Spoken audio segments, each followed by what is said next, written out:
Hello and welcome to Borno Restoration, the program where we bring you updates about developmental efforts of the Zulum administration in Borno State. I am Jessie Tafida. Now, when natural disasters occur, the aftermaths are usually more destructive than the disasters themselves. In Borno State, the 10th of September 2024 is a day many residents will not forget in a hurry, as the state was ravaged by severe flooding, the kind that has never occurred in a long while. On this week's episode of the program, we focus on emergency response by the Borno State Emergency Management Agency, SEMA. Before then, let's bring you the updates on Borno today.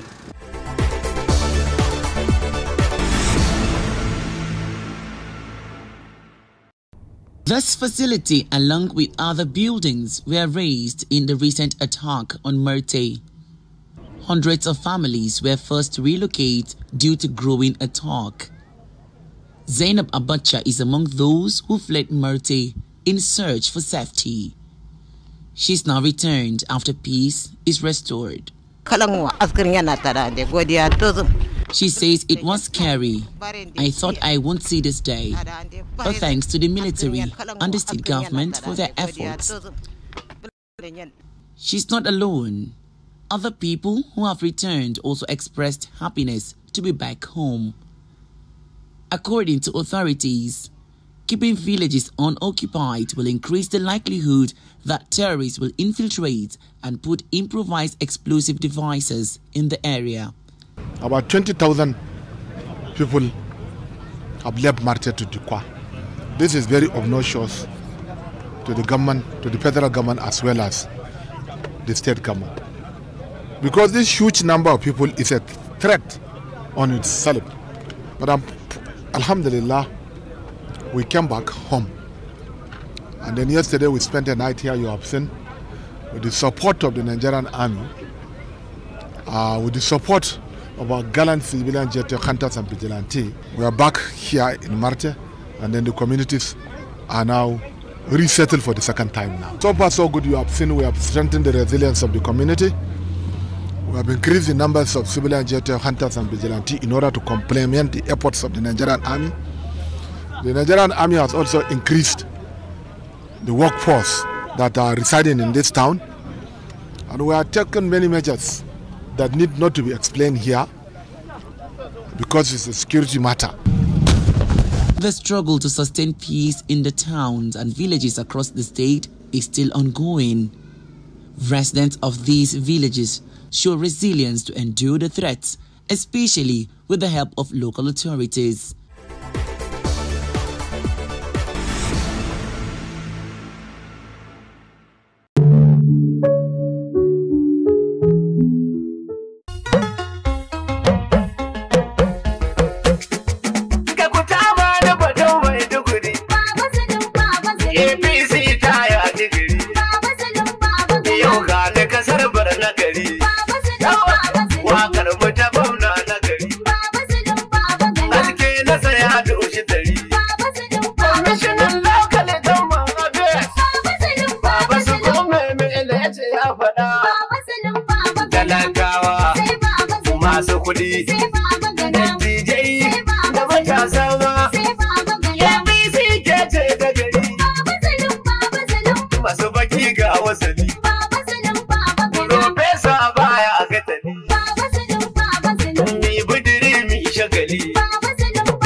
To be sincere with you, I have been in this state for more than 50 years, and I have seen governors and leaders. But be it as it may, every leader has his problems. But if you look at the programs and the projects the present governor is engaging upon, Zulum, I must give him a kudos, because his projects are solid ones, not the one that you just build and tomorrow water will wash it away. He gives projects and he supervises it. He goes there to monitor, to examine and make sure that it is properly done. So I give him kudos. And look at majority of my people that are traveling, people that are visitors in the state. Many of them are traveling outside the town. He gave them free bus. And then not only free bus, money to even eat on the way. So I appreciate the governor, please. So, but everybody has his own side of it. But what I'm praying for is that what we are in presently now in Nigeria cannot be solved by a man or a woman. It is only God. So what I'm pleading with all of us is that we should be sincere.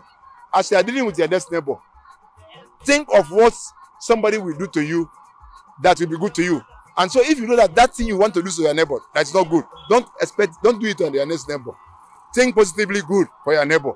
And then other people will think positively good for yourself. And when you do that, God will intervene in every situation. So we need the intervention of God to solve the problem Nigeria is presently in. And that is the only solution.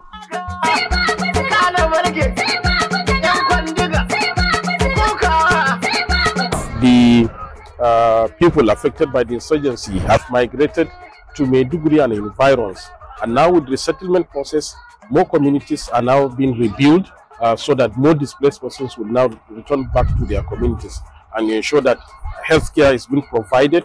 A modern general hospital is being constructed in Damboa and other local government areas so that to ensure seamless movement of people from different communities to Damboa, in Askira Uba as well, and Uba, the general hospital there is also being reconstructed and upgraded so that people in that area will also receive the needed medical healthcare.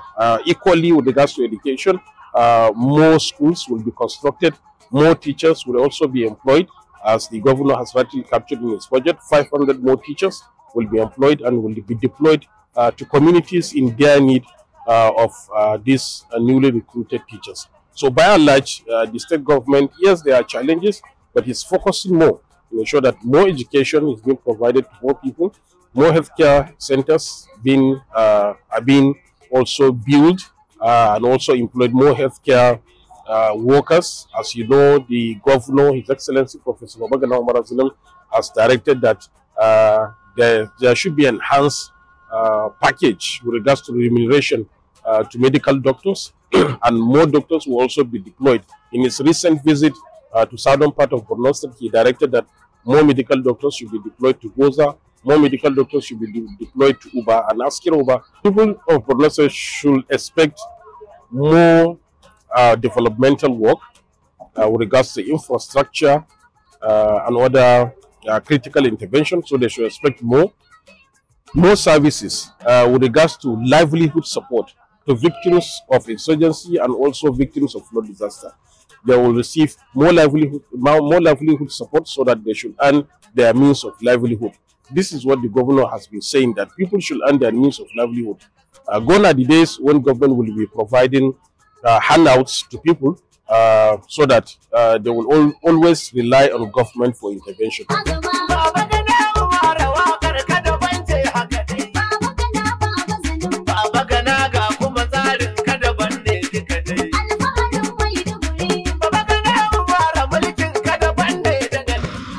Governor Zulum, a man of development.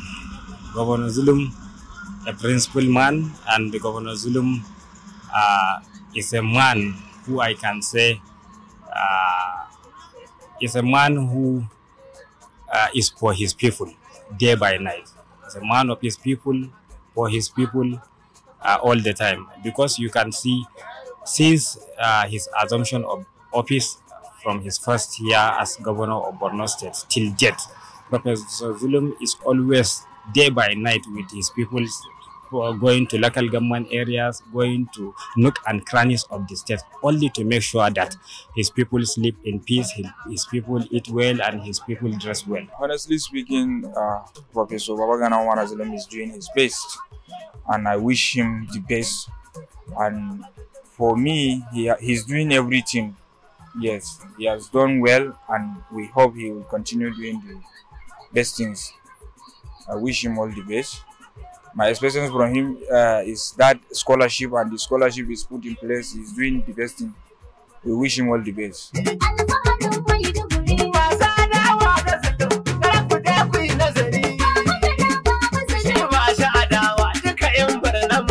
2025 is another year for sustainability of what the governor has been doing. Looking at the budget size for 2025, which is about 584.7 billion naira. This goes to tell you that, yeah, the people of Borno should expect more. And the budget, which is the budget of recovery and continuity, by its name, it tells you that, yes, working towards recovery and then continuing from where we stopped in 2024 to forge ahead. So we are hoping that if God will give us the lives to witness 2025, inshallah, more is on our way for the benefit of the people of Borno State. And on that note, I also want to appeal to citizens to continue supporting and praying for the government. Yeah, we enjoyed their support and cooperation in the previous years. We expect them to also sustain that so that Borno will bounce back strong again.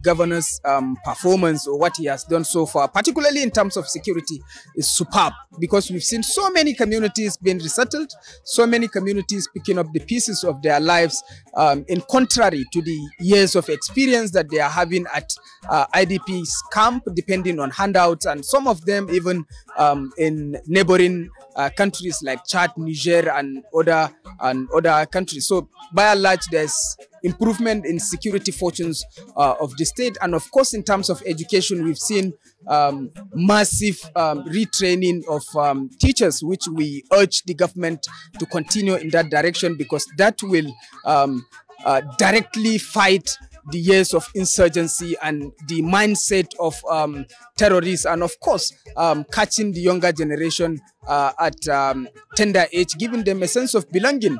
And talking about infrastructural development, like baristas will always say, Maiduguri now is res ipsa liquito in terms of infrastructural development. We've seen massive transformation in terms of road construction, in terms of overhead bridge, in terms of people picking up the pieces of their lives, and estate development, and so many other things that are what commendable in the year 2024. The Vice President of the United Arab Emirates and the ruler of Dubai, Mohammed bin Rashid Al Maktoum, clearly stated in his book that with each new day in Africa, a gazelle wakes up knowing he must outrun the fastest lion or perish.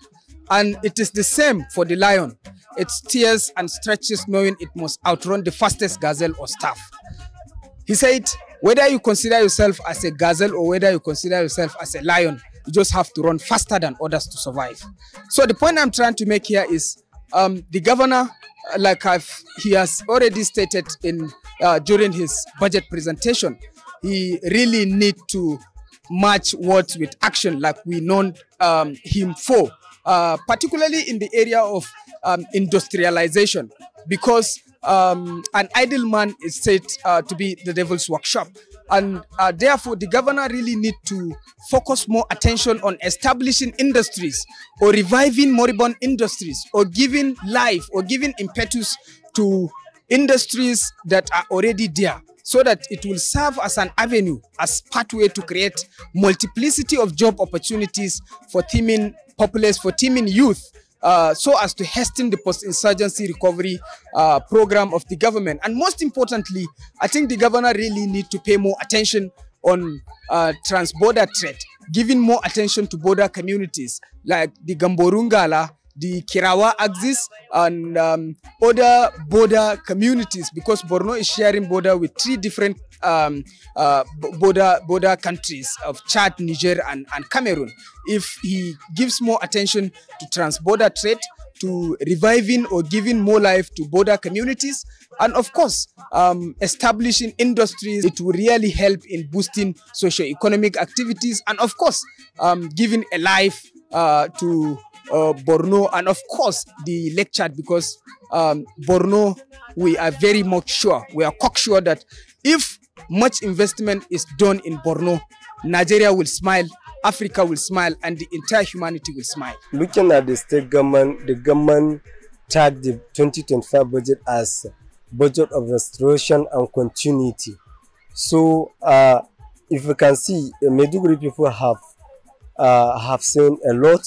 They have suffered a lot in terms of flooding. 70% of Maiduguri have been flooded, and people found it difficult to live. People have lost their home, lost properties, but there is help. Yes, government is intervening, and we can see help. People are helping, government is helping. People are started seeing lights at the end of the tunnel. But nevertheless, what happens has already happened. Is from God, we know, and inshallah we have hope that God will do something, that people will have relief and will get their life back with the help from the NGO, government, and spiritual individuals that will help people. So we hope, inshallah, 2025 will be a year that will have our life back.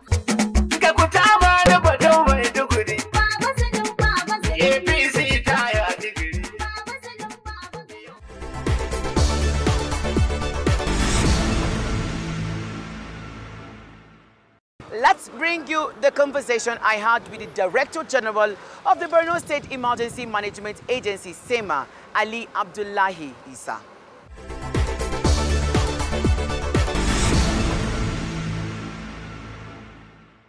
As the Director General of the Borno State Emergency Management Agency, kindly give us an overview of this agency under the Zulum-led administration. Under this administration of Professor Albagana Umar Zulum, this agency have seen tremendous change because of the kind of support and funding we have been receiving. And, you know, he is a humanitarian governor, so he takes this agency as one of the key agencies in the state, and we are up and going. The agency has been, over the years, assisting victims of insurgency and survivors, especially those that are returned to their places of abode. Talk to us on your activities, you know, on providing succor to them. You know, we've been battling with this insurgency and other disasters for the past 13, 15 years now. And if you look at the steps the governor took, very bold step of returning, of closing camps and returning IDPs to their ancestral homes, you see that a lot of outcries pertaining the camps have reduced. And basically, the IDPs that were returned and are now doing far better than what they've been doing in the camps. And they have started picking up some of the pieces of their lives, and their means of livelihood has started coming back gradually. So several times we've been together with the governor going to local government areas, and we see your staff there and yourself also there at liberated communities where IDPs are turning a new leaf and starting afresh. How is the conditions so far? If you look at their life now, they are no longer relying on handouts to survive. Most of them have started committing themselves to finding their means of livelihood with the support of with the kind of lively support and encouragement the government has been giving them through the State Emergency Agency. And once in a while, we go and support them with food support, but they are actually coping very well now. One incident that has left an indelible mark in the hearts of many residents of Maiduguri is the September 10th, 2024 flooding. How did you pull yourself through, you know, providing succor to victims of this flood disaster? I think this is the worst natural disaster that devastated this state. And as soon as that incident occurred, we mobilized and moved to the field. We started by rescue. We quickly identify shelters, emergency shelters where people will be relocated. we established more than 70 camps. We were able to move virtually all affected individuals to those centers, and we've been providing them with daily meal, wet feeding. We basically employ professional cook to cook and give them breakfast, lunch, and dinner. And government have also supported them with cash and all household items, because the flood came very late at night, and most of the people that came out, they came out virtually without anything, and so we were able to give them all the comfort that they need. Moving forward, what measures have you put in place, to avoid such kind of disasters as SEMA of the state? Since that flood, we have not rest, and what we have been doing is that we've been sensitizing all the communities that are located, that are sitting on the river banks, at the risk areas on the river banks. We are planning on relocating them before the onset of the rainy season.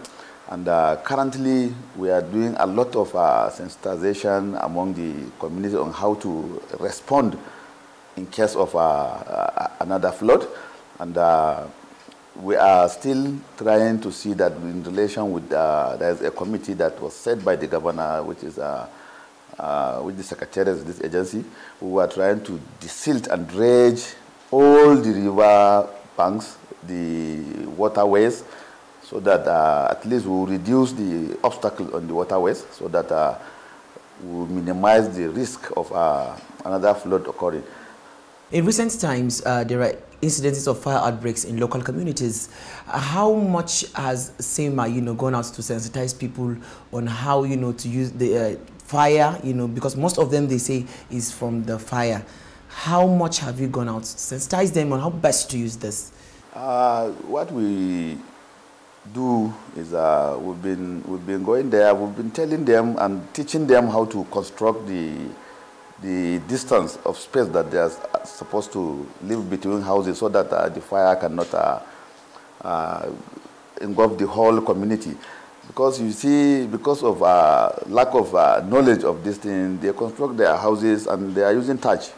So once there is fire and there is wind, it will burn all the community. And secondly, we are training them on creating a separate cooking space outside of their home. They usually put the cooking area within the thatch. So we are now teaching them how to use these mud bricks to create a cooking space outside, so that the risk of fire catching the thatch will be less.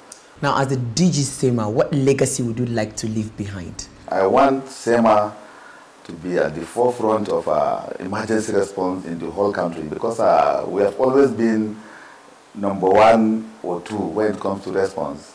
We are competing with Lagos, but I want to ensure that before I leave this office, SEMA Borno will be the number 1 reference point for SEMA in Nigeria.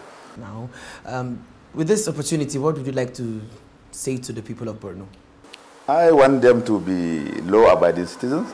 I want them to cooperate with the security personnel, and they should be able to give valuable information that will keep them safe and keep everybody safe in the state. So, finally, your message to the governor? Definitely. Without his support, we cannot have achieved any of this. He has been our backbone. At times, we wonder how he's coping, but we thank him so much for this opportunity, and we wish him all the best. The Director General of the State Emergency Management Agency, Ali Abdullahi Isa, thank you for your time on Borno Restoration. Thank you for coming. Thank you, sir.